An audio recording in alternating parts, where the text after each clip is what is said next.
जी जी मैं भाई क्या हाल चाल। अकबर बात कर रहा हूँ लाहौर से सर। गुज़िश्ता ईद मुबारक भाईजान। अरे सर ये मेरी न्यूजीलैंड वाइट माशाल्लाह इसने परसों बच्चे दिए हैं। ये 10 बच्चे हैं माशाल्लाह इसके। ये जी 1 2 3 4 5 6 7 8 9 और ये 10। ये माशाल्लाह 10 बच्चे हैं इसके हेल्थी एक्टिव है। इसके 11 बच्चे थे, एक मर गया था।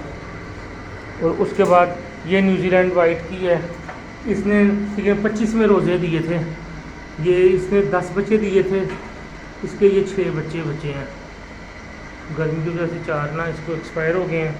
और ये पट्टी पट्टियाँ माशाल्लाह तैयार हो रहे हैं अभी। 1 डेढ़ माह तक ये भी आपके पास आ जाएंगे।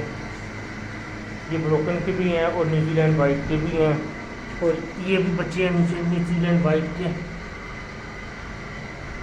और माशाल्लाह इस फीमेल ने भी अपने बच्चे देने हैं। फिर ये है, फिर ये माशाल्लाह ये फार्म के साथ ही आपको वीडियो बना रहा हूँ मैं।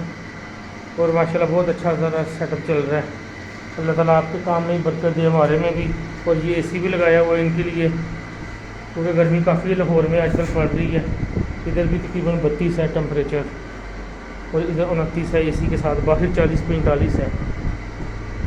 और ये इनको डिस्टर्ब कर लीजिएगा, बड़ी मेहरबानी। अस्सलाम वालेकुम।